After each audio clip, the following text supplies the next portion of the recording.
we have, does it look like we have our commissioners here? Madam Clerk or Madam Chair, if you've called to order, I will call the roll. That's up to you. All right, I'll give everybody another minute.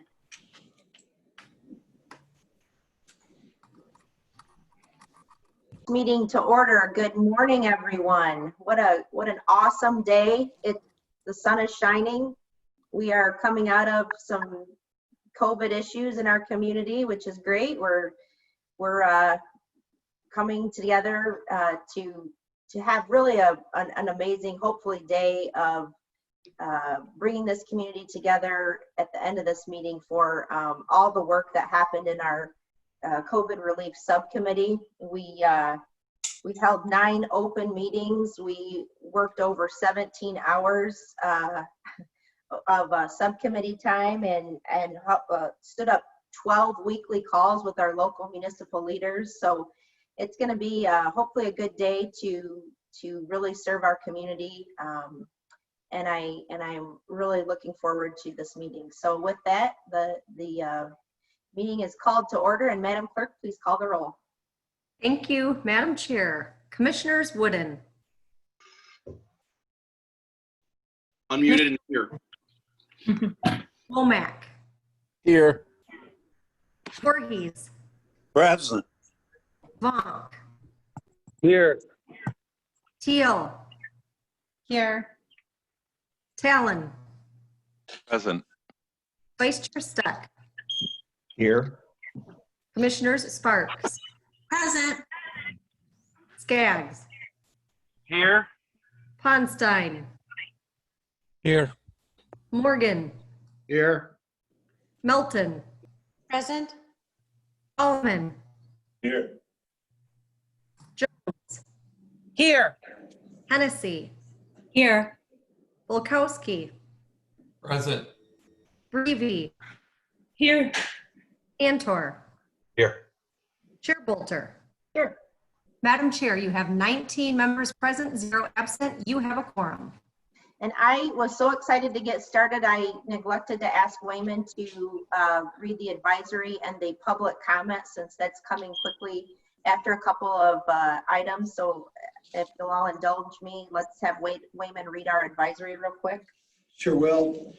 Pursuant to Governor Whitmer's Executive Order 2020-75, the Kent County Board of Commissioners, in order to protect the public health, will conduct its meeting via electronic communications. Any member of the public wishing to listen to the proceeding or provide public comment may do so by using the internet connections or phone numbers and passcode as listed on the agenda that's posted.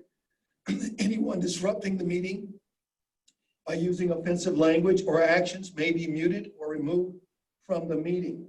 If you have public comment you would like to make, you can email public comment at kentcountymi.gov. Back to you, Madam Chair.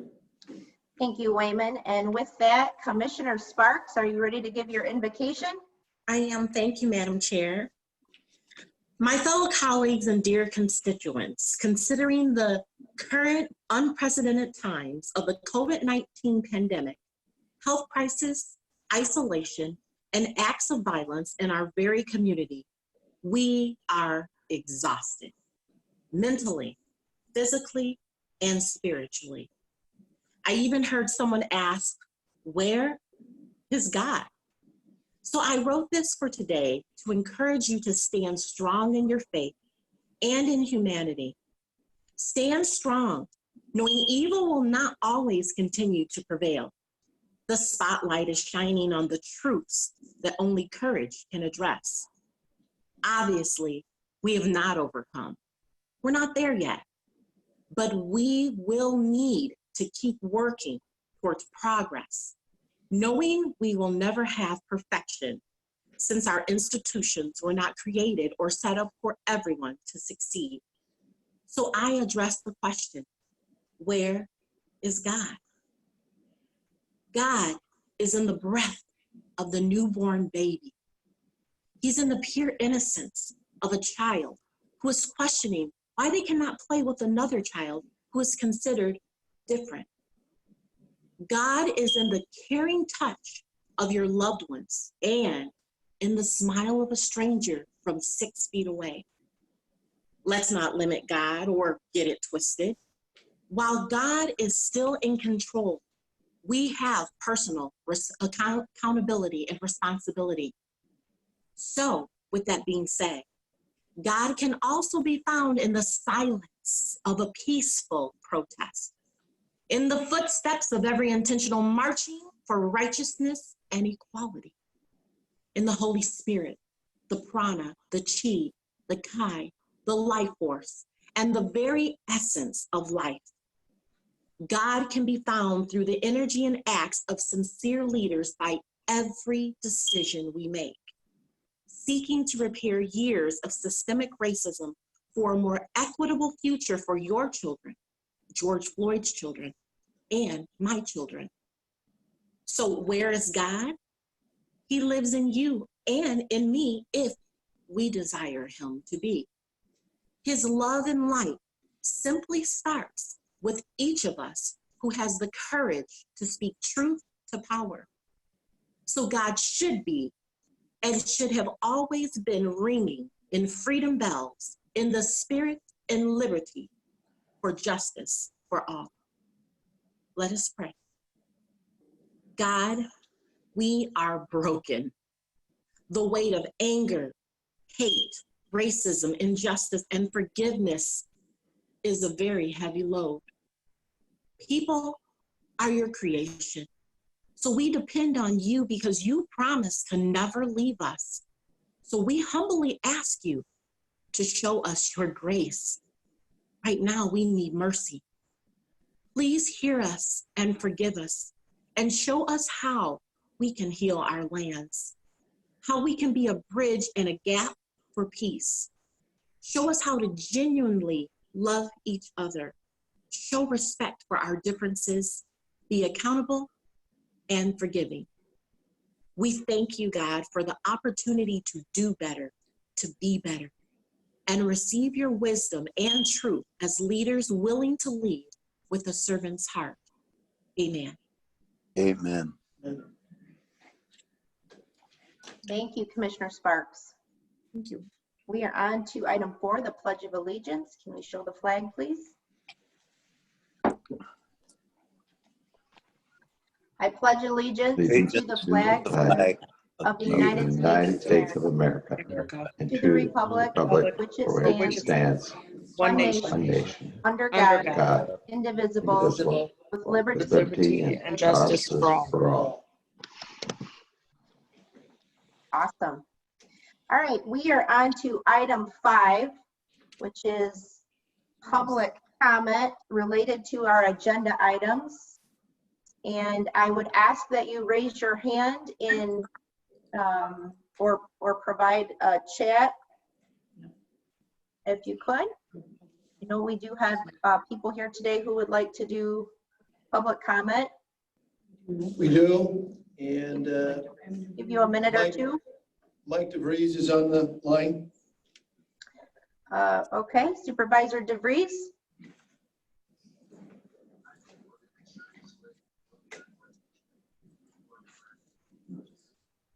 You got him? Can't hear him. Can't hear him. I think his voice is not carrying. Mike, we can't hear you, unfortunately. I can call on someone else and we can call you back. Yeah, let's do that. Madam Chair, I recommend we do that because I can't hear. Okay, I can see that 2 participants, Mayor Pohl, Good morning. Thank you, Chair. good morning. I appreciate this opportunity. I prepared just a short statement and I'll read that at this time. Thank you for your work you are doing at this unique time for all of us. We are grateful for your leadership. I will be brief as I spoke with Chair Bolter yesterday. In regards to the CARES Act funding that is being allocated, I am appreciative of Chair Bolter and the County Commission's willingness to help address COVID-related costs incurred by our local units of government. The survey we received was a helpful tool, but it appears we may need to dive deeper into the numbers. When we look at the various responses on the local unit of government survey, we have concerns about parity and whether or not we have reported our COVID-related expenses in the same way and in a way that is consistent with the county. Overall, the process has been very good.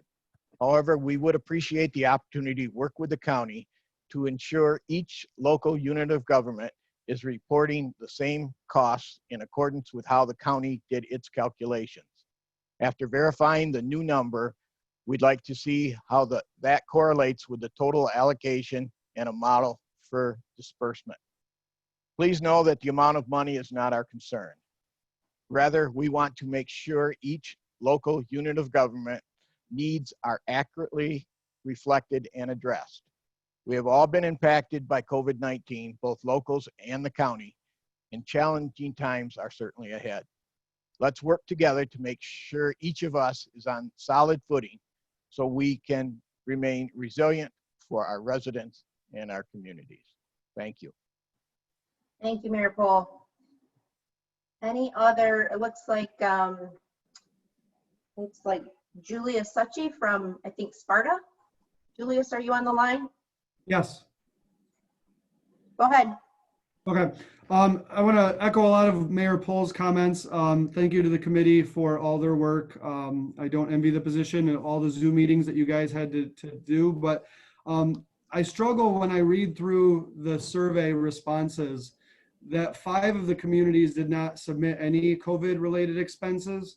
And I think, when we received that 5-minute survey, I think that was the first step for local units of government, and there was anticipated there would be more conversation or more engagement with local units. And so I think, as Mayor Pohl had indicated, there is a big disparity, and it isn't necessarily about, I want to make sure Sparta gets $1 more than someone else, but to make sure it accurately represents what the COVID costs are. I know where we were a month ago when we filled out the survey to where we are now is a very different time and place.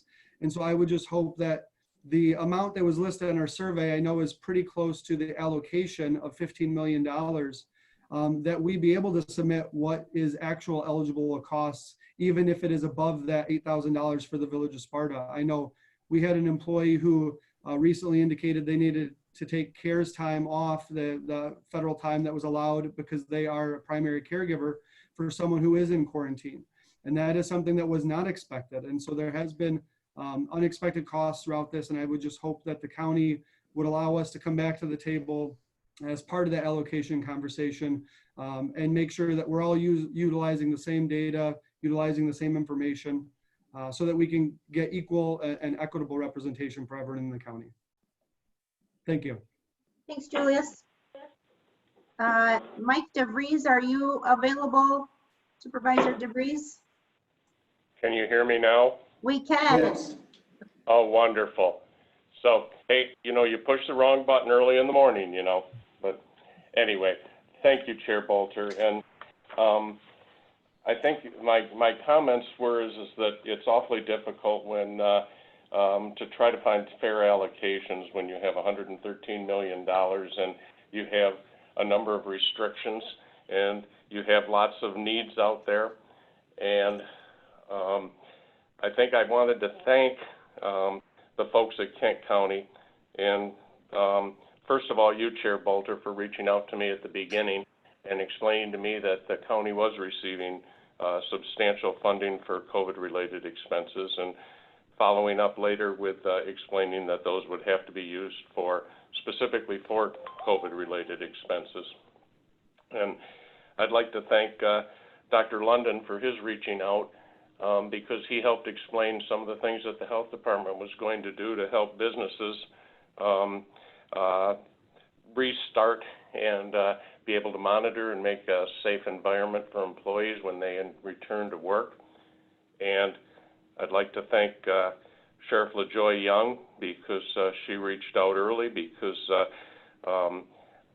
with our 2 partners, Ada and Cascade Township, we have a substantial public safety program called the East Precinct with the Kent County Sheriff, and Sheriff LaJoy Young explained the changes that were going to be necessary, and both with our extensive community policing and patrol services and how that was going to impact the Sheriff's Department and expenses, and also explained extensively the issues arising from testing and making sure that inmates at the jail were protected and tested. So I want to thank her too. And then just a quick comment on Al Jano, who ran some goggles and gowns over here, because that was what was we were a little short on for our personal protection equipment. So, and I appreciated that. They came out here on a moment's notice for that. So, but bottom line, I think Julia's just made a comment that some municipalities did not put expenses in. And I'll speak to that a little bit, because Mary Beth Van Til called me 2 or 3 times and said, Mike, you don't have expenses submitted. And I tried to explain to her that actually our expenses had gone down. Responses for public safety, as all of us have experienced, were reduced, which in turn reduced the need for a lot of our personal protection equipment and increased the need with some of it. But that balanced out, and we had enough inventory, other than a few things that Al brought over to us. But the issue that we have is our loss in revenue. And loss in revenue is going to be substantial. It'll be somewhere between 8 and 12%, depending on how soon revenue gets back. So I was pleased with the county's allocation. Not that we all don't want more. And when I played basketball years ago, the boss always told me that when there's a loose ball, you go after it. But in this case, there wasn't really much of a loose ball to go after. I've got to wait until there's available funds to help make up for revenue losses. So that being said, I will finish my comments up with that, and just thank everybody for their follow-up. And I see that vulnerable populations are taken care of. I see the business assistance I'm very happy with. I think that we have to get people back to work, because that solves a lot of problems for us. So thank you for listening and taking the time. Thank you. Thank you, Supervisor DeVries. Appreciate it. Looks like Cameron Van Wingarden. Cameron, can you give us your title, please, for the minutes? Yeah, thank you. I'm the manager for Plainfield Township. Great, thank you. So thank you, Chair Bolter. I wasn't sure Supervisor DeVries would leave me any time to speak, but thank you, Mike, for leaving a few seconds. I wanted to also repeat what Mayor Pohl said so eloquently, and also the other speakers as well. This isn't so much about local governments getting a bigger cut of the pie. We just want to make sure that that the allocation is done in a fair and appropriate way between local units of government. I think there's some concern there that early on, when we completed the survey, there was not a true understanding of what was truly eligible, and we have different understandings and put different numbers in based on a different understanding of what might be eligible. So we'd like to see flexibility in that allocation among local units of government. Compliment the commissioners for the allocations to businesses, to vulnerable populations. Those are key constituencies that really need help during this time. So thank you for your work on this. Thank you, Cameron. Anyone else for public comment related to the agenda item today? I don't see. I'm sorry, Supervisor Bean, my supervisor. Good morning, Madam Chair. I appreciate everything that you're doing and all your efforts on this, and the opportunity to work with you regarding this funding. You know, and I'd like to just echo the sentiments of the previous speakers and everything. And I'm also speaking not only on behalf of Cascade Township, but as chairman of the Kent County Supervisors Association. And it would be great if we could have a little more opportunity to have input on this, because we didn't really fully grasp all the nuances of our costs coming up on this. And I'm sure that's very the same with all the other townships. For instance, you know, we were able to put up partitions and everything in our office and everything. Those are minor costs. Some of the things that we've incurred, though, is because there's 3 hotels in Cascade Township that are housing the homeless and everything. We've had probably at least 24 extra calls there related to those residents. And we are more than welcoming having them there, but that is a cost for us and everything. And so there's hidden expenses that we're not seeing that at the first time when those 5-minute surveys were completed.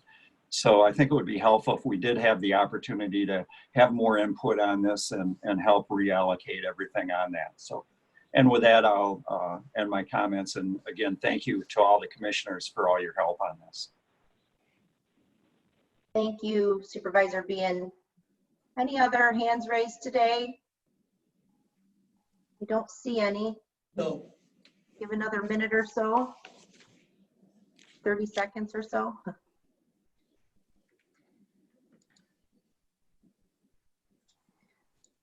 All right. We are going to move on to item 6 of our agenda. If we could go back to the agenda, please. Item 6 is the consent agenda, and I'll call on Commissioner Sparks. Madam Chair, I'd like to move forward the consent agenda. Moved by Commissioner Sparks, support by Bolton. Commissioner Brebe. Questions or comments on the consent agenda for today? Any hands raised? Don't see any. Nope. All right, we will go for a roll call. Madam Clerk, please call the roll. Thank you, Madam Chair. On the motion to adopt the consent agenda, Commissioner Wooden, Yes. Womack, Yes. Voorhees, Yes. Bonk, Yes. Teal, Yes. Talon, Yes. Vice Chair Steck, Yes. Commissioners Sparks, Yes. Skaggs, Yes. Ponstein, Yes. Morgan, Yes. Melton, Yes. Coleman, Yes. Jones, Yes. Hennessy, Yes. Bulkowski, Yes. Breve, Yes. Antor, Yes. Chair Bolter. Yes. Madam Chair, you have 19 yeas, 0 nays. The motion passes. The consent agenda is adopted. Thank you, Madam Clerk. We are on to item 7, which is resolutions. And I will call on Commissioner Brebe. Thank you, Chair Bolter. I move Resolution 55 of today's date, the authorization to submit the Community Corrections Comprehensive Plan and Grant application from Community Corrections. Moved by Commissioner Breve, support by Commissioner Voorhees. Voorhees. Questions or comments on 7A, Resolution 55? Don't see any hands. No hands. All right, Madam Clerk, please call the roll. Thank you, Madam Chair. On the motion to adopt Resolution 55, Commissioners Wooden, Yes. Womack, Yes. Voorhees, Yes. Vonk, Yes. Teal, Commissioner Teal, was that a yes? Yes. Thank you. Commissioners Talon, Yes. Vice Chair Steck, Yes. Commissioners Sparks. Commissioner Sparks, Yes. Commissioners Skaggs, Yes. Ponstein, Yes. Morgan, Yes. Melton, Yes. Coleman, Yes. Jones, Yes. Hennessy, Yes. Bulkowski, Yes. Breve, Yes. Antor, Yes. Chair Bolter. Yes. Madam Chair, you have 19 yeas, 0 nays. The motion passes. Resolution 55 is adopted. Thank you, Madam Clerk. We're on to Resolution B, and I will call on Commissioner Womack. Yes, I would like to make a motion to move Resolution 611-2056, continuing of care program, Shelter Plus Care, contracts and budget amendment for Kent County Community Action. Moved by Commissioner Womack, support by Commissioner Talon. Talon. Questions or comments on Resolution 56? Don't see any hands. Yes, we have one. Oh, I'm sorry, Commissioner Talon.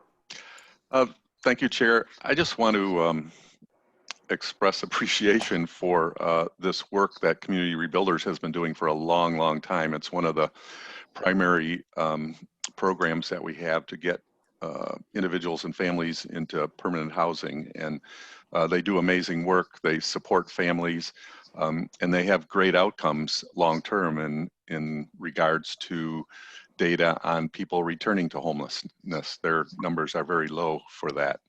So this is one of the, I've talked before, expressed concerns about our community action program and how it does or does not interact with the rest of the homelessness system.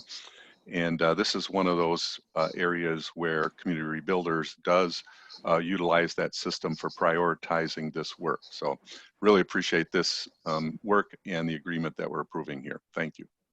Thank you, Commissioner Talon. Any other comments on this issue? Seeing none, Madam Clerk, please call the roll. Thank you, Madam Chair. On the motion to adopt Resolution 56, Commissioners Wooden, Yes. Womack, Yes.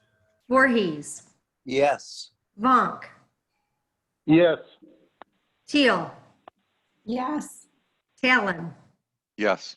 Vice Chair Steck, Yes. Commissioners Sparks, Yes. Skaggs, Yes. Ponstein, Yes. Morgan, Yes. Melton, Yes. Coleman, Yes. Jones, Yes. Hennessy, Yes. Bulkowski, Yes. Reevy, Yes. Antor, Yes. Chair Bolter. Yes.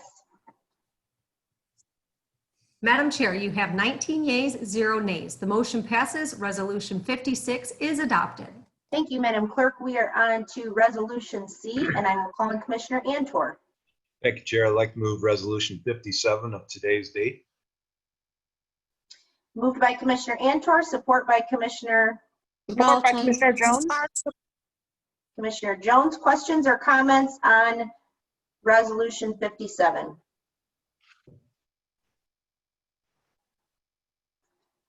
Don't see any. Nope. Madam Clerk, please call the roll. Thank you, Madam Chair. Before I do, can I get a confirmation as to which commissioners supported the motion? Commissioner Jones. Thank you. On the motion to adopt Resolution 57, Commissioners Wooden, Yes. Womack, Yes. Voorhees, Yes. Vonk, Yes. Teal, Yes. Talon, Yes. Vice Chair Steck, Yes. Commissioners Sparks, Yes. Skaggs, Yes. Ponstein, Yes. Morgan, Yes. Melton, Yes. Coleman, Yes. Jones, Yes. Hennessy, Yes. Bulkowski, Yes. Reevy, Yes. Antor, Yes. Chair Bolter. Yes. Madam Chair, you have 19 yeas, 0 nays. The motion passes. Resolution 57 is adopted. Thank you, Madam Clerk. We are on to item D, and I will call on Commissioner Antor. Thank you, Madam Chair. I'd like to move Resolution number 58 of today's date. Moved by Commissioner Antor, support by Commissioner Voorhees. Voorhees. Questions or comments on Resolution 58 today? Don't see any hands. Wins. Madam Clerk, please call the roll. Thank you, Madam Chair. On the motion to adopt Resolution 58, Commissioners Wooden, Yes. Womack, Yes. Voorhees, Yes. Vonk, Yes. Teal, Yes. Talon, Yes. Vice Chair Steck, Yes. Commissioners Sparks, Yes. Skaggs, Yes. Ponstein, Yes. Morgan, Yes.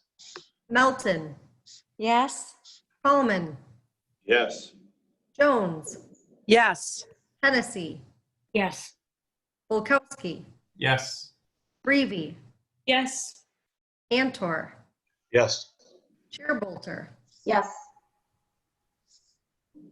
Madam Chair, you have 19 yeas, 0 nays. The motion passes. Resolution 58 is adopted. Thank you, Madam Clerk. We are on to 7E of our agenda for today, and I will call on Commissioner Steck. Thank you, Chair Bolter. I'm honored and pleased to move Resolution 59 of today's date. The Moved by, COVID CARES Relief Subcommittee report and recommendations. moved by Commissioner Steck, support by Morgan. I won't make. Commissioner Morgan. Questions or comments on this issue? Sure, we will have many. Wooden? Commissioner Wooden. Thank you, Madam Chair.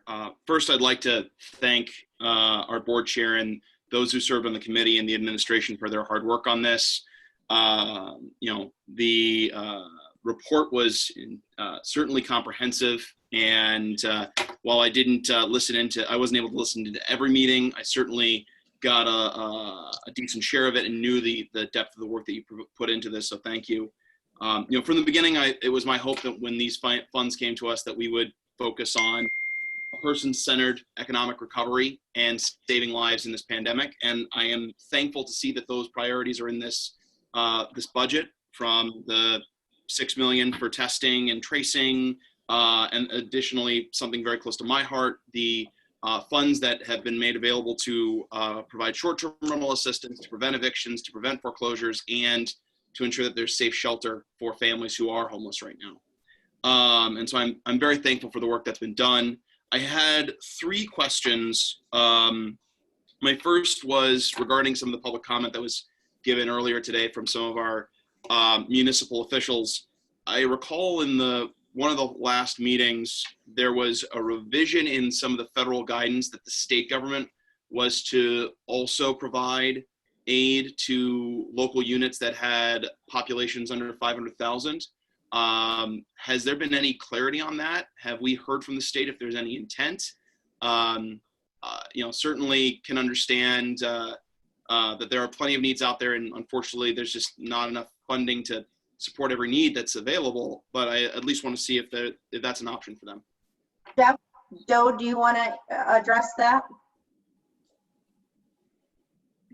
Yeah, so far I have not heard any additional guidance from the state whether they're going to distribute any of their CARES dollars to the locals. I'm not sure if anyone from the locals that are online that they've heard anything different, but so far I have not heard that. Jeff, I just want you to expand on that a bit, because we got a couple weeks into our process and got new guidance, correct? Right. Yeah, the guidance came out, I think 2 weeks ago from tomorrow. It said, should state governments provide support to locals under 500,000 population? And the answer was yes, and it gave a formula for how to distribute it as part of that guidance.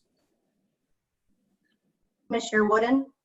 Thank you. My second question was for the chamber, if we have someone from the chamber present. Very thankful to see the prioritization on employees 25 or fewer, as well as the desire to be very intentional in prioritizing our most vulnerable businesses, particularly our minority-owned businesses, and trying to involve the different business organizations that serve them, the Hispanic Chamber, GRAB, the Black Chamber of Commerce.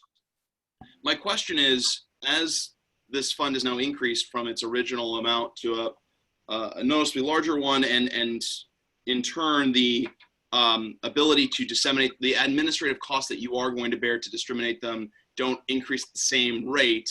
My question was, now that we're at 25 million, or I think it's 25 million, yeah, 25 million, how will you be able to subcontract with some of those entities that are less cash flush, that are smaller, but whose social capital, whose network of businesses, whose trust in the community is vital to ensuring that we do get adequate participation from our most vulnerable businesses, our Black and Brown owned businesses, our neighborhood businesses, is that a possibility in the chamber's work to be intentional in distributing these funds?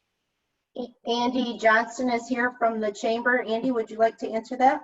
Yeah, I mean, the outreach plan and working with, these other organizations is really important.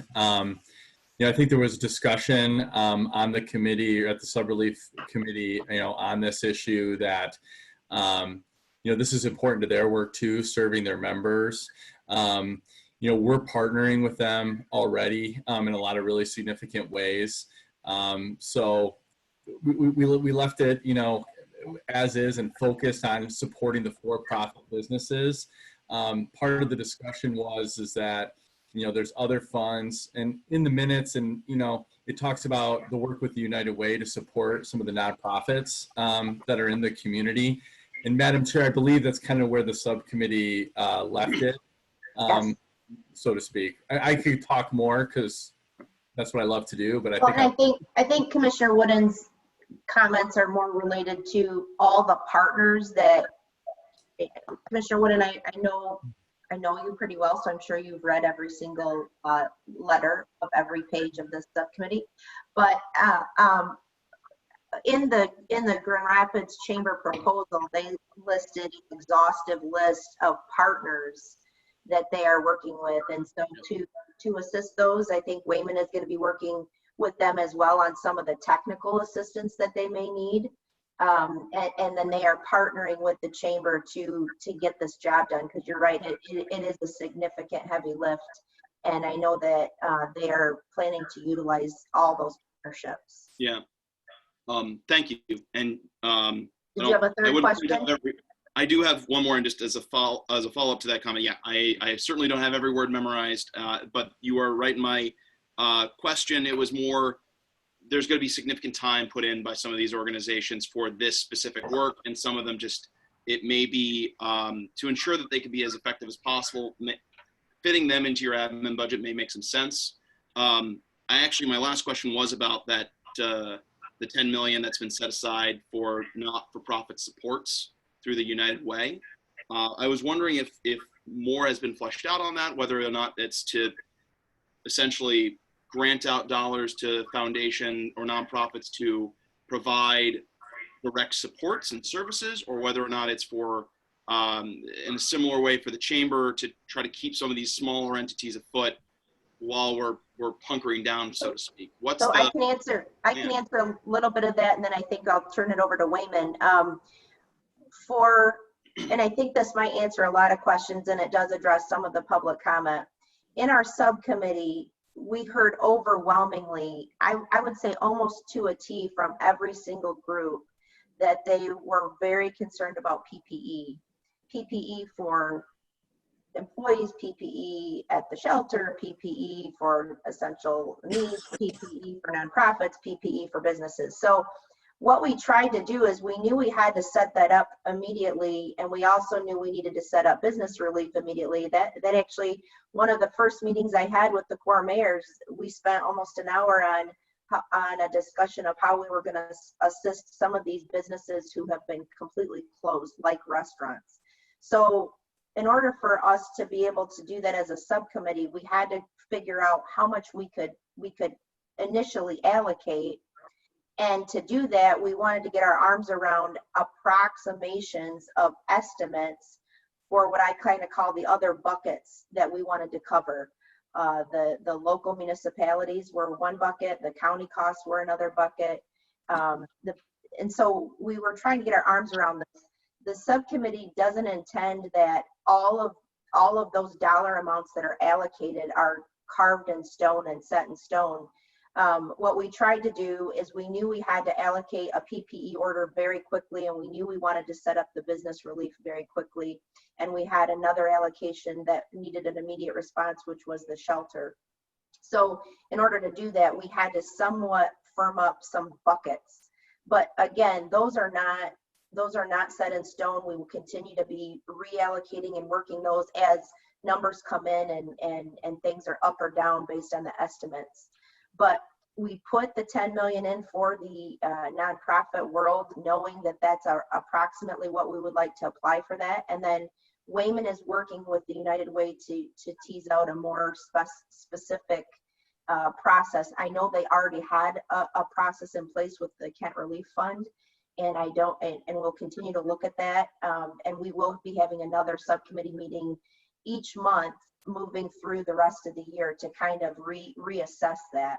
So with that, Wayman, do you want to address that as well? Yeah, we have been working with the United Way, as you mentioned, Madam Chair, over the last week.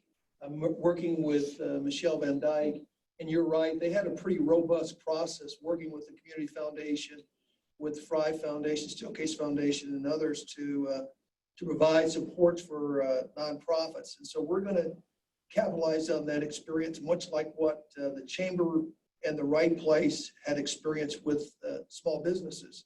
And so we're going to lock in with them a very similar approach whereby they're going to identify current needs. The initial needs have dissuaded somewhat, but there are ongoing needs just like other small businesses. And so we're partnering with the United Way to make sure that there is a definite need, and it's related to the experience with COVID, much the same as we're doing with small businesses. So similar approach. We're nearing the end of those discussions. We should have that wrapped up by the end of this week. Thank you, Wayman. If I can just address your question, Commissioner Wooden.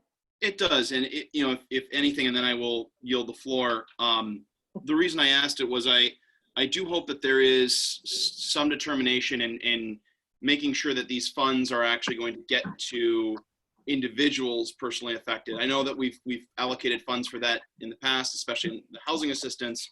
My concern is we've been all talking about this second spike in the fall potentially happening, and seeing there's no clear sign whether or not things like unemployment insurance or a second CARES Act direct cash benefit is going to be available from the federal government. I do want to make sure that we have some kind of income support potential for those who get laid off due to a second spike, who have remained laid off and cannot find work, some kind of financial support, whether it's in direct cash assistance or whether it's just in food assistance or in other supplies. Obviously, our nonprofits need support too. I work for a nonprofit. I understand everyone's feeling a budget crunch. But in those conversations, I hope that we're keeping that person-centered focus so that should a second spike occur, should there be an increase in unemployment, that we can we can bulk up the safety net, so to speak, so that fewer people are negatively affected and our economies not negatively affected. Thank you. Thank you for your comments, Commissioner Wooden. It looks like Commissioner Antor was next. Thank you, Madam Chair. I just wanted to say how much I appreciate all the work by the subcommittee. Normally I like serving on subcommittees when asked, but I guess on this one I was pretty happy I wasn't assigned to. So I know it was a lot of work and a lot of confusion. And part of the problem is when you're dealing with uncharted territory like this, we're basically working on a moving target. And as far as the local units of government that are involved as stakeholders, I just want to reassure them that I don't think we're expecting perfection from them on what they submitted, because there really is no perfection because we're still working through this. And I think it's important to note that, I have complete confidence that the county and the state are going to reach back and make sure that the stakeholders, the local units, will have all the information they need when we finally get this thing moving forward at the end. Like I say, we're still working through it. Just because maybe you missed something, we'll circle back and let you know. I'm confident of that. So I just want to alleviate that. Also, it's important to note that this is taxpayer money, and it's really important that this money is used in a way that's responsible. We can't treat this like Santa Claus. We're just going to start doling out money to whoever for whatever reasons. It has to be controlled, and I know there's an audit that's going to be attached to this. And that's really, really important, because if you look at our debt that's resulting from the latest round of money coming forward, this is a really huge issue. So anyhow, I think in closing, just be patient. Like I said, I've got total confidence in our staff to make sure that we circle back to people to make sure that you have the right information as we close in on the bullseye here. So thank you for your time. Thank you, Commissioner Antor. Commissioner Sparks? Thank you, Madam Chair. I appreciate that. I want to echo the sentiments of Commissioner Wooden. Thank you for your concern for those that are more marginalized in our communities. And Commissioner Antor, you're right. We have to look towards progress, not perfection. This is going to take a while. So thank you very much for that. When you first put together the subcommittee, it's no secret that I was not happy that I was not on that subcommittee. I have two cities that I'm representing, Wyoming and Kentwood, as well as of individuals with COVID are in my area as well. However, with that being said, I'd like to make sure that we remember that our mayors are our allies. We need them as our allies. We need to make sure that we're involving the cities, I believe, and the mayors a little more in the conversation. So with that also being said, I appreciate you. Sorry about that. Excuse me. I appreciate you, Chair Bolter, because I do believe that you are trying to make sure that everyone is covered. This is a heavy load. This is a big task. So everyone who is on the subcommittee, thank you very much for having individuals at the table. I was very concerned about the business corridor. So thank you, Andy and Dante. I'm glad that you're here at the table. I'm also glad that you allowed the African American Task Force to come in, as well as Latina GR. So that was very, very important to me. So thank you very much for the opportunity to have them there. So with that being said, thank you everyone that served on that COVID committee, and I appreciate you. Commissioner Breeby? Thank you, Chair Bolter. I just wanted to spend a minute here and thank the staff and my colleagues on the subcommittee. We definitely spent several hours on Zoom, and I know staff probably spent several hours off Zoom doing the work that we asked them to do. This is definitely something that will positively impact our county. And the whole process was absolutely, completely transparent. All of our meetings were open to the public. All the documents were posted online for everyone to view. The communication was really great. I look forward to seeing the results of this funding, especially the results from the funding of the money that we're sending to the chamber to distribute. And I think that will provide an incredible jumpstart to the small businesses in our community. And I just really appreciate the Grand Rapids Chamber for taking on this heavy lift. So thanks for being a great partner. Thanks. Commissioner Womack? Yes, I just want to thank all of my colleagues who put in that extra work on the subcommittee. Definitely want to thank Madam Chair Bolter for making sure that there was African American representation on the subcommittee. I'd like to thank Wayman Britt, the health department, everybody who had to. It's been a long journey on the subcommittee, and it was just great to see everybody put their work in it, and thank all the other commissioners who may not have been on the subcommittee, but always know that on our subcommittee, you're welcome, as well as the public, to listen in and make comment, the public during public comment, but commissioners, being able to raise their hand, and all the other commissioners who weren't on the subcommittee that did get in contact with us, other subcommittee members, to give us advice or get questions answered. Our subcommittee is always inclusive of everybody, not just the commissioners, but the community. And I just wanted to put a little of those rules and policies that we have to make it open. That is, we're not just on the subcommittee able to, hijack a situation. Is open. It's open to the public. It's open for comment, commissioners, public. And it comes back to this board as it does today for everybody to have a vote. Quick question for Andy, because I'm usually not this long as I become a more seasoned politician. But Andy, a question for Mr. Johnson would be, have there been requests for the monies that are coming through the chamber from the CARES Act through Kent County, and has there been any commitments made? No, I can probably answer that as well. We have to approve it today before they can start. So, but with that, Andy, do you have any additional comments?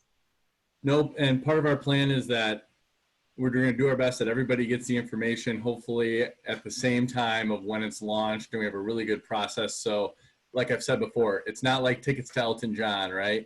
We want to have, we don't want to run out right away and be a race. We want to have an open process with clearly defined guidelines. So Andy, while you're here, and I hate to put you on the spot, and I can pull up a calendar to discuss it as well with you, but would you real quickly run through your timeline that you're, and it's not set in stone, and I know we still have to approve things today, but your tentative timeline, and we have 4th of July in there, so can you quickly whip through that so all our commissioners are well aware of how this is going to go, and then also address the partners and how you're training and your quick process? Madam Chair, Dante's really taken the lead on the outreach plan, so I'm going to let him. Okay. Yeah. I'm going to let him be put on the spot. I can't see Dante, so I of course would have called on him as well, but thank you. Dante, are you there? Yes, I am. Can you hear me? Yes. Good morning. Thank you. So we have a very aggressive plan that is ready to kickstart as soon as we have a signed contract and we're able to move it forward. It is our plan to do simultaneously next week to reach out, or even this week to reach out to all the partners, help them understand what this is and how their involvement is critical to this. We have like a little job description of what it means to be a partner. We're hoping to have all of our partner commitments signed, hopefully very early next week. We have 3 training sessions for our partners next week that they could attend one of these orientation sessions to understand how they're gonna promote it and so on. We have the collateral material already teed up, the digital material teed up. At the same time, we're working with local media, the Main Street media, Wood, Fox, and so forth. But we're also working with our, what I call the Equity Lens community media, whether that be newspapers, Grand Rapids Times, the El Informador, La Poderosa radio station, all these media to help them so they can help us in this process. And then it is our plan to kick off the first phase of this, open up the link, the technology is ready to go, open up the link that accepts applications the following week with a commitment to have the first reviewers take place at the end of that week. So yes, this is a very quick turnaround time. We are also working with, as we work with our partners this coming week, we're going to be asking them for recommendations to serve on the review committee. So at the same time as the link is going to go live, we're training the reviewers. So they, by the time there's completed applications, the first batches, they're ready to go to review these applications. We're giving them 3 days to get them reviewed and get them back or get them scored so we can make determinations on funding and hopefully bring it back to the county for disbursement. So very aggressive, but very intentional timeline. We're looking at hoping to end that process in a month, correct? I mean, we're correct. looking, but yeah. Correct. And then I just want to say too that we brought in, and I know some commissioners didn't have the opportunity to or the time to listen, but we brought in every single chamber that we know of in Kent County to participate, and the goal is that this application process goes out to every corner of the county. We will be blanketing the entire county. Just because the word Grand Rapids is in the chamber name doesn't mean we're just focused on the city of Grand Rapids. It will be far and wide. And Andy, I know you have a list of some of the partners, but would you just indulge us real quickly and whip through those? Well, first is all of our local municipal governments, right? You know, village kind of on up. Then it's West Michigan Hispanic Chamber, West Michigan Hispanic Center, Experience Grand Rapids Black Chamber, GRAB, Lowell Chamber, Sparta Chamber, Wyoming, Ketwood, Danville, Jenison, Walker, Byron, Caledonia, Rockford, Cutler, Gaines, The Right Place, NAACP, Amplify GR, Start Garden, Grow, Spring GR, Local First, Neighborhood Business Associations, Asian Professional Association, SCORE, Michigan Women Forward, Corridor Improvement Districts, West Michigan Latino Network, Latina Network, just to name a few. Thank you. Yeah, I just wanted to finish with one last statement. Yep. Thank you, Mr. Johnson and Mr. Villarreal for your presentation earlier during this process and being here today to answer some of my questions. I just wanted to make sure that once we start to advertise and put this message out, that it doesn't happen the way we see it sometimes on the news. There's a message that there's going to be some funding, and then there's a breath of relief within the African American and the Hispanic communities that there's going to be some relief. And by the second or third day that they call in to put in their applications, they're receiving messages that these funds have been depleted. That has happened a lot during COVID-19. Not saying that it's happened with the chamber, but it's happened. And it's to no fault of those organizations because the requests come fast. But I'm glad you're going to be deliberate on making sure that everybody has a fair shot because there's so many businesses that are hurting. Once again, I want to thank Madam Chair, all my colleagues on the subcommittee, and all of the commissioners on the board. They may not have been on the subcommittee, but they were all a part of this as they represent the entire Kent County and the public that came and participated in making sure these COVID-19 CARE Act funds can benefit the citizens of Kent County. Thank you. Commissioner Bolkowski. Thank you, Chair. I too would like to echo everybody's thanks to the subcommittee for doing this work.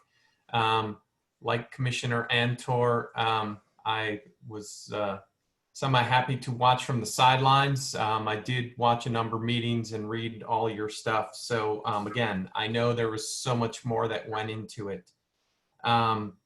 That being said, also thanks to the chamber. I mean, a very detailed and properly assertive plan going forward. My question and or request is to get those details related to the timelines for the distribution or the availability of dollars for the nonprofits in the community. I have received a number of emails from nonprofit directors in the county because folks are, again, extremely interested in, and just whenever, again, not looking for an answer particularly at this moment, but once that's available so we can get it out as quickly as possible. Because right now, since people don't know, they're doubly worried. Thank you, Commissioner Bolkowski. Commissioner Hennessy. Thank you. I'll heap on the praise. I did have an opportunity to watch all of the subcommittee meetings, and I've watched the Friday morning meetings with our local officials. And I didn't want to get behind on anything, so I really did.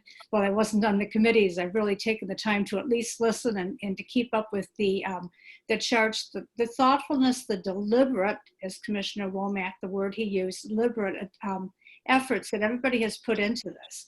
And I appreciate that we're going to approve is called a preliminary allocation, and it is a work in progress. And right now, we have an expression in our family we sometimes use, don't let perfect get in the way of good enough. And to be good enough and to keep moving towards perfection, we need to act and get the money moving in the thoughtful and speedy ways in which the process is leading us to.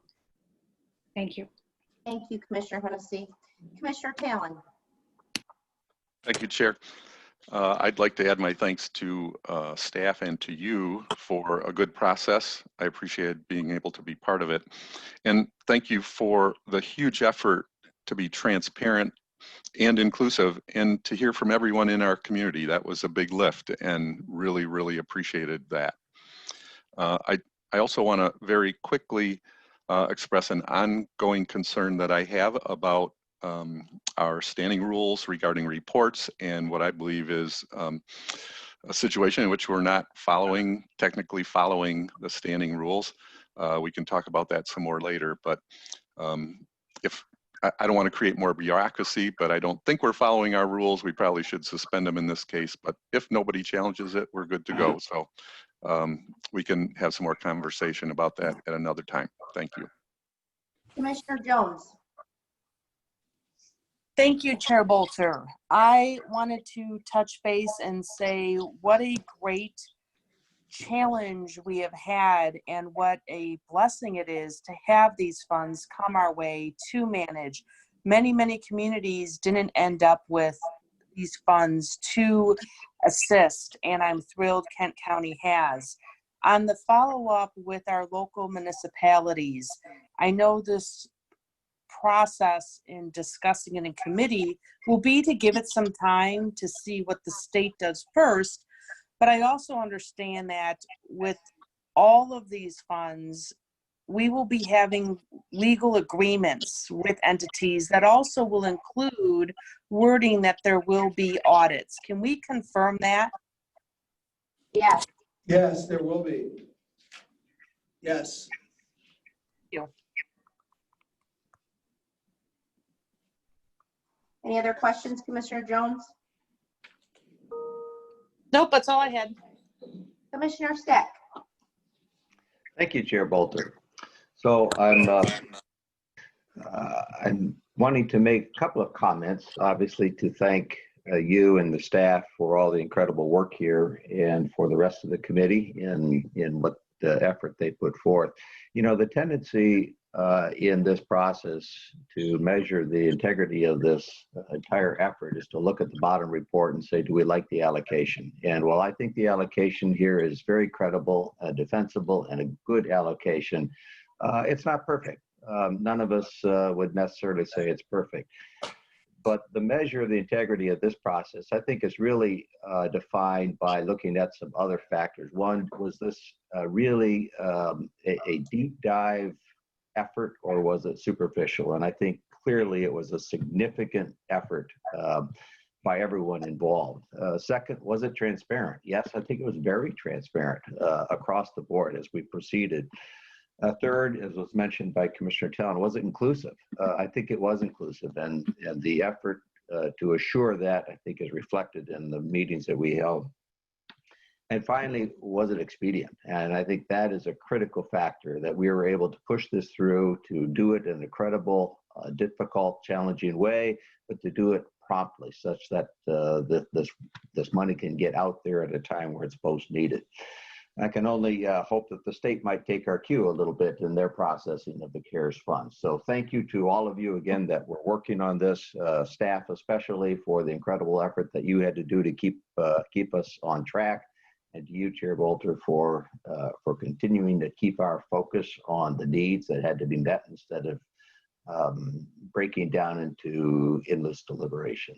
Thank you. Thank you, Commissioner Steck. Any other commissioner comments on this resolution? I don't see any. Commissioner Voorhees. Commissioner Voorhees.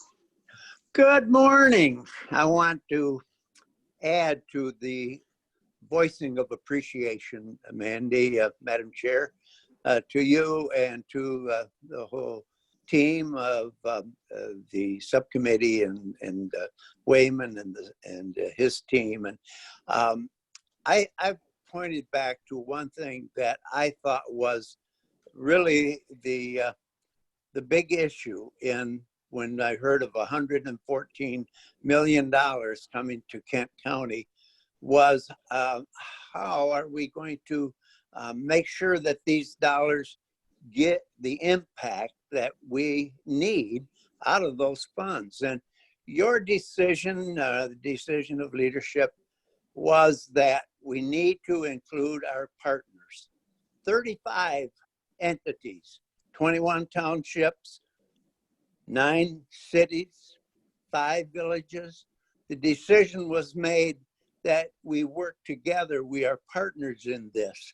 And so many times in my now closing in on 18 years the county, we've had times where locals don't always have the appreciation of the county and maybe some vice versa. But that decision, Madam Chair, is such an important decision that was made that we would be looking at that we're partners together in local government and the county in getting services to our people and our businesses and our guests.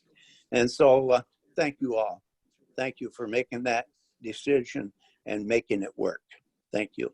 Thank you, Harold. Any other commissioner comments today on this resolution?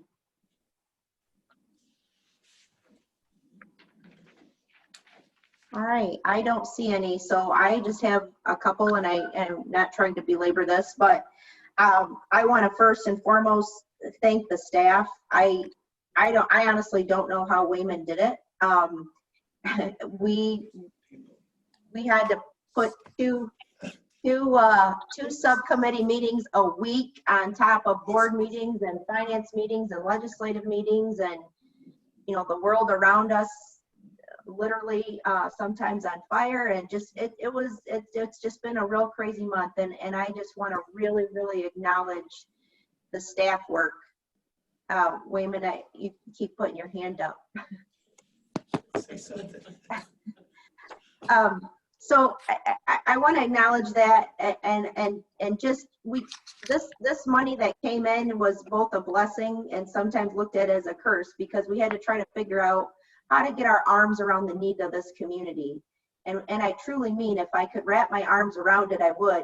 It was trying to figure out what is the need, how can we be helpful, how can we partner, and really look to our partners and lean on our partners. And again, and I also want to thank the Grand Rapids Chamber.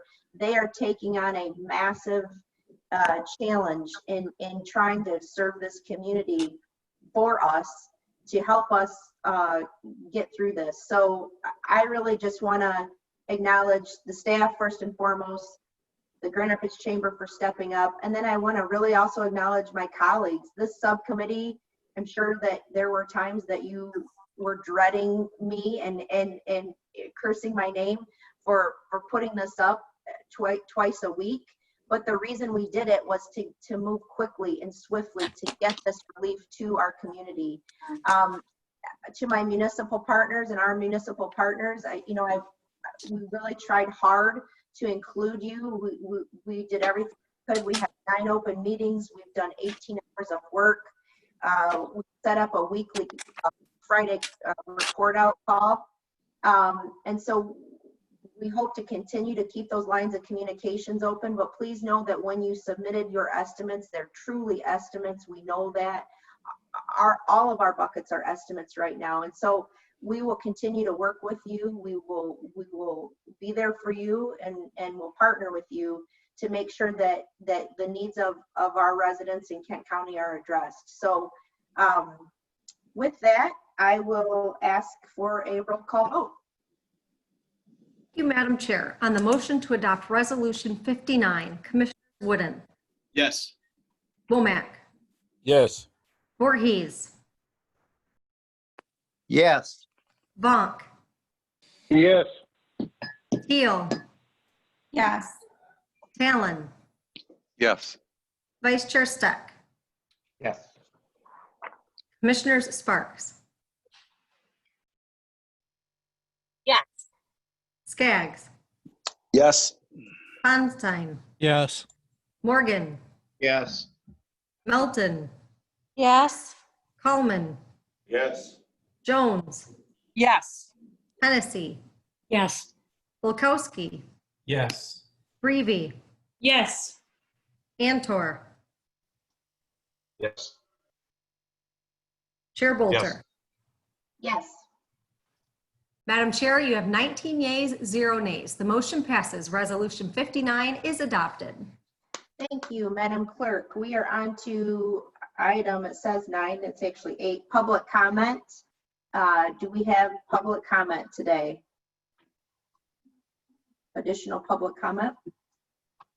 I don't see any hands raised. I don't see. Oh, it looks like Mary Beth. Andy Johnston. I just wanted to say thank you as well. We're really looking forward to the partnership. We know it's an incredible challenge, but this is about helping a lot of people right now, and this is going to do a lot of good. So look forward to the partnership and everybody pulling together on this. This is what West Michigan's about. So thank you. Any other public comment today? I'm being told there's nothing in our public comment email inbox. All right, it looks like we can move on to reports, commissioner reports. Do we have any official reports today? Don't see any hands. Chair. Commissioner Talon. Thank you, Chair. The Grand Rapids DDA board met yesterday. A couple of items to report. One, you may have seen some media coverage over the decision was made to reallocate a little over $200,000 to help businesses with recent damage that was incurred to storefronts and windows downtown. We heard an estimate of approximately $500,000 of damage, and that's just to the exteriors of buildings, does not include contents. We also approved the engagement of a consultant for updating the wayfinding system downtown, the signage that helps us get from place to place, particularly for visitors downtown. We approved the engagement of a consultant for redevelopment of what's being called the Bridge South property, and that's the property next to the downtown Y. There will be an extensive process to engage the community on what development of that area should look like of the DDA owned property. And finally, we approved funding for quite a lot of bicycle infrastructure improvements, bike racks and so on. We had gotten a little bit behind on that work and are doing a little catch up this year. Thank you, Madam Chair. That's my report. Thank you, Commissioner Talon. Commissioner Breve. Thank you, Chair Bolter. Just an update from the Board of Public Works. Last week, Thursday, we approved our budget for the year, and one of the recommendations was a $30 increase in tipping fees at the recycling center. And after listening to our municipalities, City of Grand Rapids was one of the strong voices, and also some of the haulers, we decided to forego a $30 increase at the recycling center in tipping fees. And so we left our current rate at $65 a ton. And I look forward to further discussions with the stakeholders as the year goes on, how we can address the rates and make sure that we are keeping the recycling center afloat and making sure, it's definitely a valuable resource in our community, but making sure we can fund it properly. But also, one of the reasons why we decided to forego increasing the rates was looking ahead at economic times and the struggles that businesses and municipalities will be facing with budgets. We decided we can hold off for now, but we look forward to continued discussions about the rates. Thank you. Thank you, Commissioner Breve. Any other commissioner official reports today? I don't see any. All right, Commissioner Miscellaneous. Any miscellaneous today?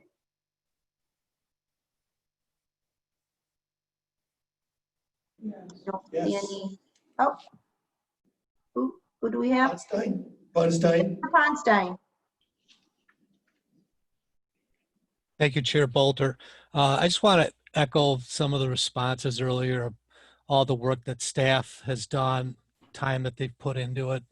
And not only just staff, but community members, community businesses. I think Andy Johnson said it right. This is what West Michigan is like. And I really appreciate all the efforts.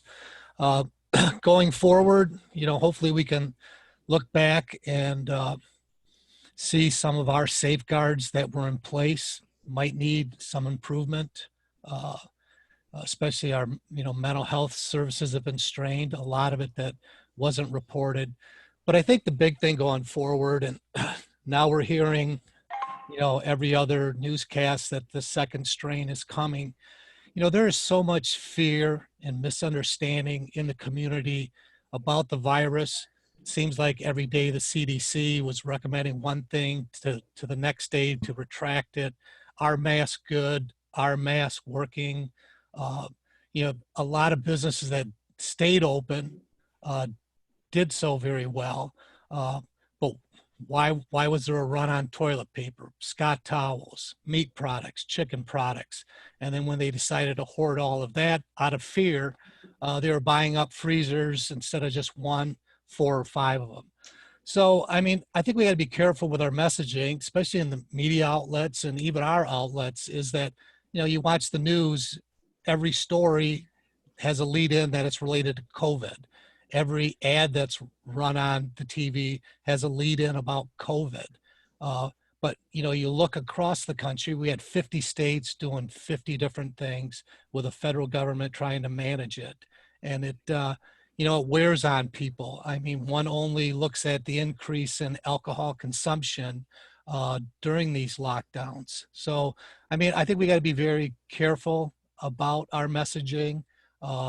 You know, we were told that we were going to run out of ventilators. We didn't have enough hospital beds.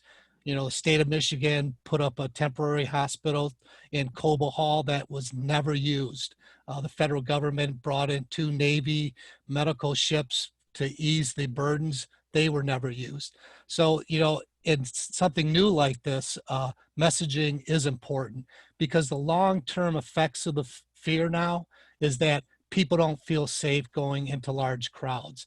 That doesn't bode well for our convention business, doesn't bode well for Van Andel Arena. People are afraid to fly and travel. That doesn't bode good for Experience Grand Rapids, doesn't bode well for our airport. So messaging's the big part. Is COVID still a threat? I don't know, but we've got to keep our message reasonable in case this just goes away. And that's what I hope it does, but it may not. But this constant negative news cycle has got to come in. I mean, there's a lot of positive things out there. I've never heard anyone say that going outside is harmful for the human body. In fact, movement is very good, but yet we have people that feel that they've got to wear masks when they're just walking on a trail.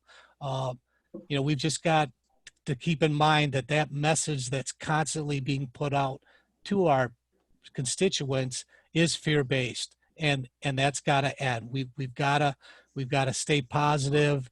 We've got the right tools in our community to, I think, battle any crisis that comes forward. So I want to, a bigger thank you to the whole community. But yeah, messaging is going to be important, not in just this case, but things like this are going to happen again in the future. Thank you. Great. Thank you. Commissioner Melton. Thank you, Chair. Couple things for the miscellaneous. The first is, I don't know if other commissioners are having the same dialogue, but I would hope that we would be very aware, obviously we're aware, that we would be very diligent in making ourselves available for conversations as far as the race discussions that are going on now. I am meeting with a couple of ministers tonight and some other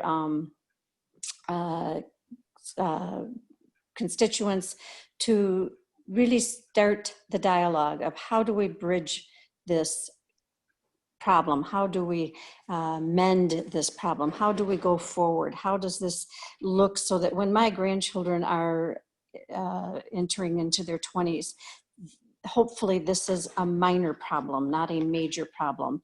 It should have been a minor problem. It should not even be a problem, but in my lifetime, and yet it still is.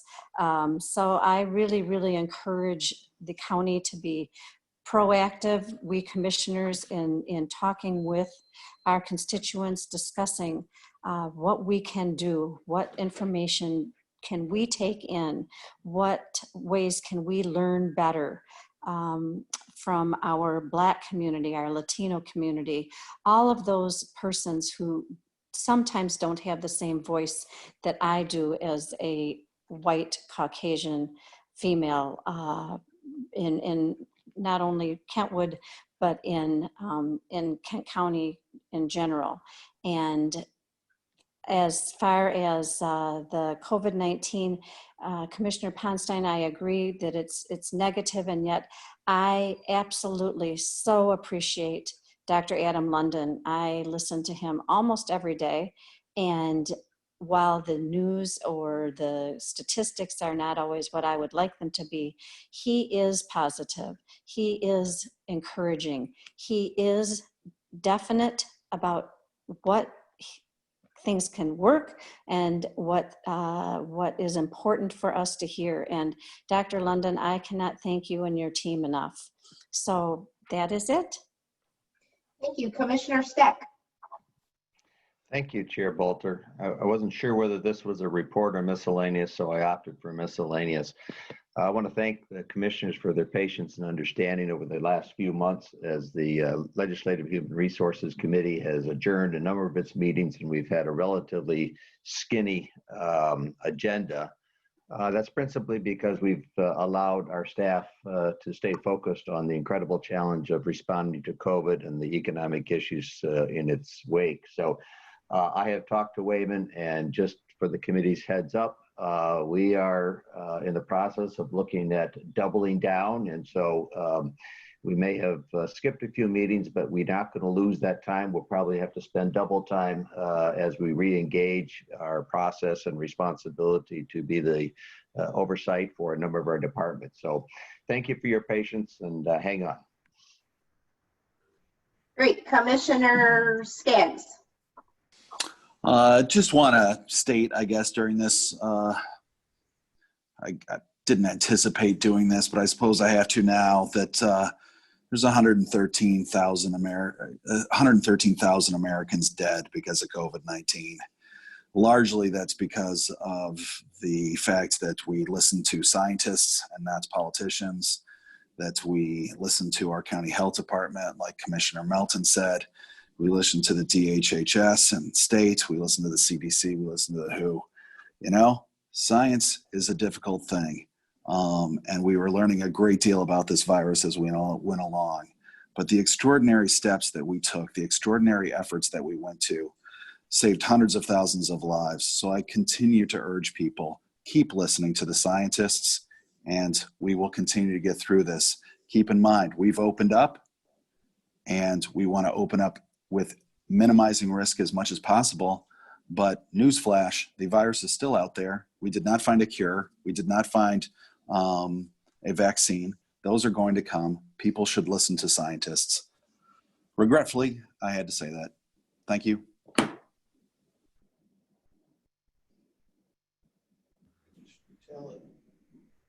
Madam Chair, she's still Sorry, Commissioner Talon. Thank you, Chair. I couldn't read your lips there.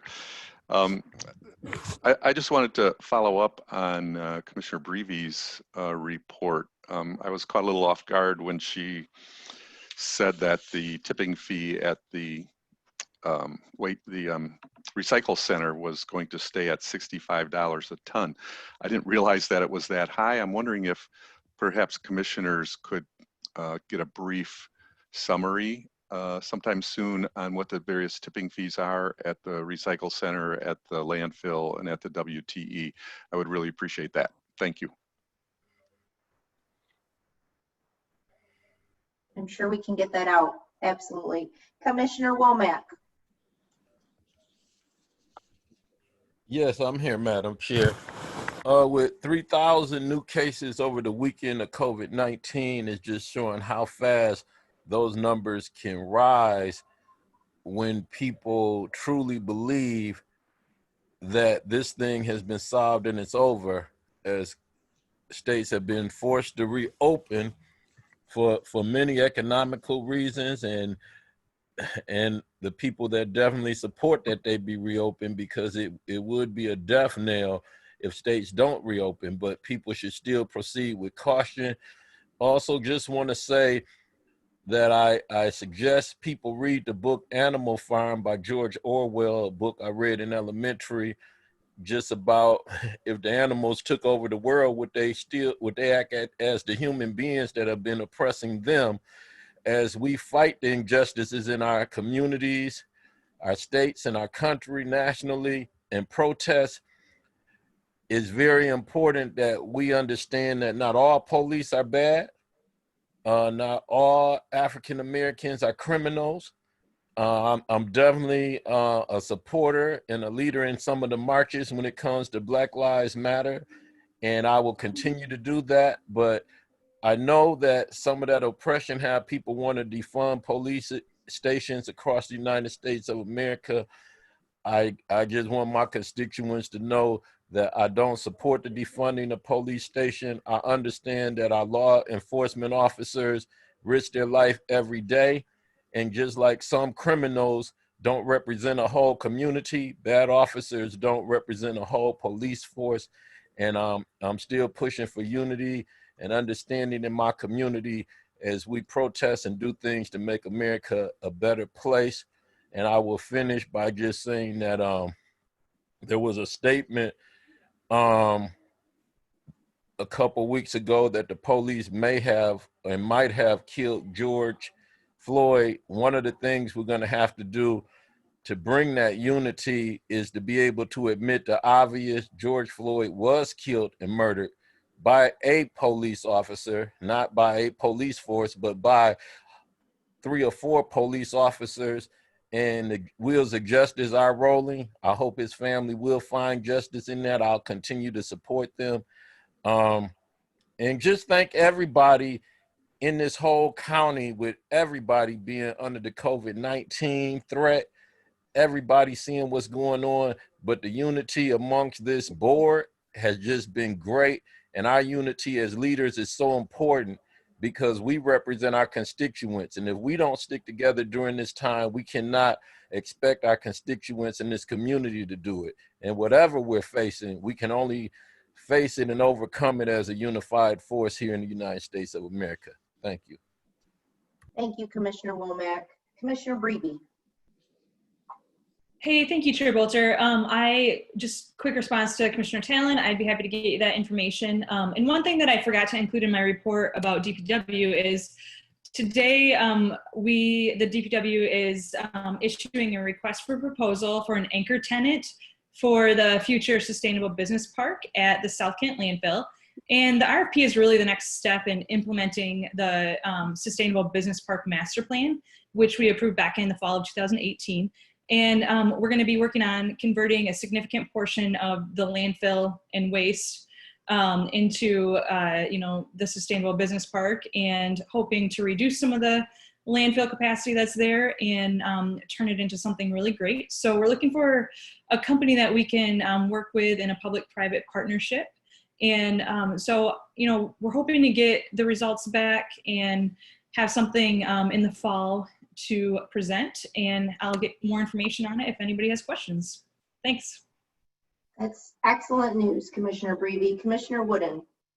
Thank you, Madam Chair. I wanted to echo some of the sentiments of my colleague, Commissioner Skaggs, on the urging our constituents and urging our friends and neighbors to continue to take this virus very seriously. I recall I also am a frequent watcher of Dr. Adam London's daily reports, and on the day that we had the lowest number of new cases since April, he shared personal stories of going to stores and starting to see people not wearing face masks and people no longer paying as much close attention to the social distancing guidelines. And this virus is not gone, and we are nowhere close to herd immunity, a vaccine, or a cure. And so I very much want us to take that seriously. And also, I get frustrated, and I don't think this was the intent of anyone on this board, but I do get frustrated when the conversation is a trade-off between our economy and our public health, because I think that's a false trade-off. I think that the strength of our public health meets the strength of our economy and vice versa. And that is one of the reasons why I still think we need to urge people to maintain their social distancing guidelines, because that's how we can remain open. That's how businesses can keep their shops open. That's how we can keep the economy continuing to move, certainly not at the pace before, but we can weather this storm until a cure comes, and prevent the worst thing that can happen to both human life and to our economy, which is a second spike. As we saw historically during the 1918 pandemic, during Spanish flu, those cities that saw second spikes not only saw a dramatic loss of life, but also had lingering economic effects. So I just would continue to say, yes, trust scientists and urge you to follow the social distancing guidelines. Thank you. Thank you, Commissioner Wood and Commissioner Hennessy. Thank you. There have been some thoughtful and serious comments by my fellow commissioners. My message is a little bit more cheerful. The zoo is safely open, and it is really worth seeing with the new entrance that has no steps. I went there once and was up the hill at the Tigers, and there were 2 wheelchair people in wheelchairs who were up there, and we're happy. One person talked to me about just being very happy that there were no steps and that this was now accessible to them. The Lego exhibit is really fun to see, these big Lego animals all the way through, with some small, but big animals all the way through. You go to see the tigers, you see the real tigers, and you see 2 different versions of tigers and Lego displays that are almost life size. It's really a lot of fun. It's very beautiful. The one thing too is that they are taking appointments, preferring that people sign into the John Ball Zoo website, JB Zoo, and get an appointment, get a time when you're going to be there, because that will keep the numbers of people and the crowds down. It is the outdoor exhibits that are open right now. And the other thing is too, that it is accessible to all. If you have a bridge card, you will be able to get in free. So that is going to be, making it accessible to all of our families as a safe, enjoyable place to go sometime during the summer. And with the reduced admission numbers, you feel like the zoo, you own the zoo. It is just really quite an experience. Thanks. Thank you, Commissioner Hennessy. Any other commissioner miscellaneous today? I don't see any other hands. Am I missing anyone? No hands, no hands.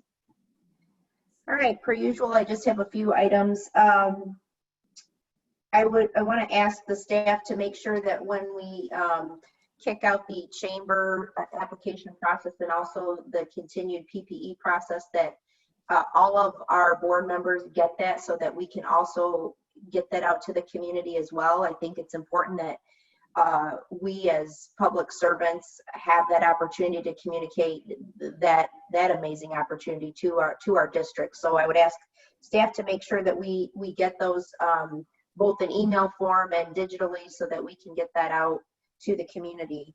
I want to also say that for trying to ease confusion, I think we're going to continue our Zoom meetings, as hard as it is and maybe not as fun as it is, through the rest of this month, just to make it easy for people to try to figure out when we're in person and when we're not. So we'll finish out Zoom in June and hope to start in-person meetings in July. If you have questions or concerns about that, please talk to me afterward or talk to Raymond.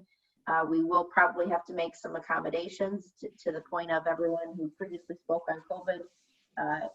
We are concerned about the second wave, and we'll continue to listen to guidance from Dr. London and others. So, but I miss seeing you guys. I think we miss seeing each other sometimes, maybe not, but would like to be in person and hope to hold these in person if starting in July. I also want to say that, I did talk about this a little bit during the COVID relief resolution, but I think this was a great practice in continuing to strengthen our community relationships. I am totally committed to making sure that the county continues to strengthen our relationship with our local municipalities, but we also got a great opportunity to engage all the local chambers that we hadn't had the chance to do, and all the community groups that normally are just running their businesses and running their nonprofits and not focused on county government at all, and bringing them all together to strengthen those relationships was great, and I hope that continues. Lastly, I just again want to say thank you to all the board members for hanging in there. Thanks to the staff, and a shout out to both our sheriff for all that's been going on in the last couple of weeks. Our deputies, they've done an amazing job, and I want to thank them, and I want to thank the health department for stepping up these last few months. Dr. London has just done an amazing job as well, and his team. So with that, I will call on Commissioner Sparks for a motion to adjourn. Commissioner Sparks, are you there? Thank you, Madam Chair. Just trying to hit that unmute button. I'd like to move to adjourn, subject to the call of the chair, to Thursday, June 25th, 2020 at 8:30 a.m. for an official meeting. Moved by Commissioner Sparks, support by Commissioner Wooden, support. Wooden. All in favor say aye. Aye. Aye. Aye. We are adjourned. Thank you, everyone.